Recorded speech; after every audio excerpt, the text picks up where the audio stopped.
Greetings. My name is Mark Shep, and I am the Executive Director of ALOA, and we are about encouraging and equipping congregations for older adult ministry. Right now, I'd like to talk with you briefly about revisioning older adult ministry. In many congregations, older adult ministry is focused on a fellowship group for older adults, often with a creative name like OWLs, Older Wiser Lutherans, and I've heard many other creative options.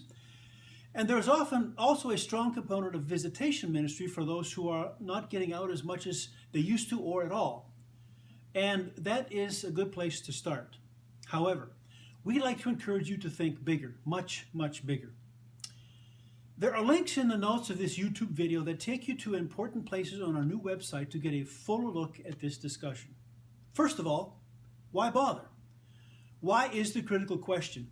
If we have a limited understanding, a limited vision of the need, we'll have a correspondingly small passion for the ministry. So knowing why is very important. There are scriptural and demographic mandates that command our attention and command a correspondingly robust response. The classic approach to growing a church is through young people. But the age pyramid graph around almost any congregation in the country shows as many 60-year-olds as 6-year-olds. There is as large a pool of older adults as young families for a church to focus ministry efforts on. And the response has to be both an individual response for those of us who are older adults, and I'm in that category. We need to revision our own role as a disciple. And the church has to revision as well, thinking in new ways about older adult ministry. The call of God comes at all ages, but it clearly continues to come even into old age. God calls an elder to uproot and relocate and become the first of the nation of Israel. There is no retirement from discipleship. And really, that is a good place to start in terms of specific things that can affirm older adult ministry in a congregation. Sunday morning is a great place to affirm our steps in discipleship, all along that journey.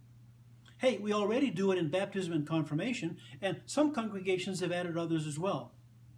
Bless the Years resource and Milestones Ministry resource can be other ways to affirm that in a public setting and remind each other of the call of God on our lives. Both of those resources are on our website. And our logo is designed to speak important truths as well. 2 hands up in praise to God, 2 hands down in service to one another as God's hands and feet. And those 3 words in the logo are a good way to measure what you are doing in older adult ministry, or really any ministry in your church. First, celebrate. We celebrate who we are and the gifts we bring as God's claimed and chosen and redeemed people.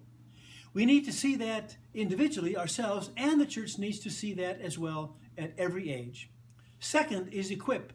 We listen to God's call, and as our lives change, and they do change as we age, we retool for the next ministry season. And the church also equips, retools to address the growing demographic shifts happening all around it. Finally, we serve.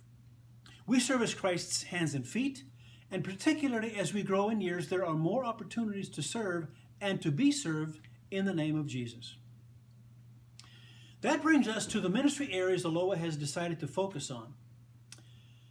The demographics of 65 and above is really large and really diverse. A healthy older adult ministry may look very different from one congregation to the next. But we think there are 5 areas that will touch everyone and where there are great opportunities to minister with and for your church members, but also great opportunities to minister to the surrounding and growing population of older adults. Our website says much more on each of these, and there are additional videos that briefly share the personal stories that really drove us to select these 5, along with excellent resources in each area. You'll have your own stories, or we'll develop them over time. So, ministry area number 1 is intergenerational. The church is one of only a few places left where multiple generations gather. Take advantage of that, and all will benefit. Check out our website for an excellent resource called Faith Stories. Second, health and wellness. This is, of course, important for everyone in your congregation and in the surrounding community, but it becomes particularly important as we age. Third is the move from independence to interdependence. You know, we'll all hit that at some point, and how we prepare for that change will dramatically affect the number, and the quality of options available to us. The Seniors in Transition resource on our website is excellent. I've led it myself, and it was very well received. Fourth is care sharing. The change in wording is absolutely intentional. It is never a one-way street, but often, as we make the move from that independence to interdependence, there comes a need for additional help, and sometimes significant additional help. Last is the end of life. We'll all get there eventually, and of course we don't want to rush it, but frank conversations prior to the end can make those decisions about care that come at the end much, much easier to make. So, our targets are congregations, and we'll partner with districts and synods to support their work. Everything we do at ALOA will be to help the local congregation develop and maintain strong ministry with and for older adults. We'll initially start in some specific geographic areas of the country to build some momentum and some models and expand from there. But we are always open to conversations with anyone about how we can be helpful to each other. So please join us. The work is important. We've organized the website into a simple blueprint that can be used over and over to strengthen older adult ministries. Blessings on the work you do to build strong older adult ministries for your church and community in the name of Jesus. God bless.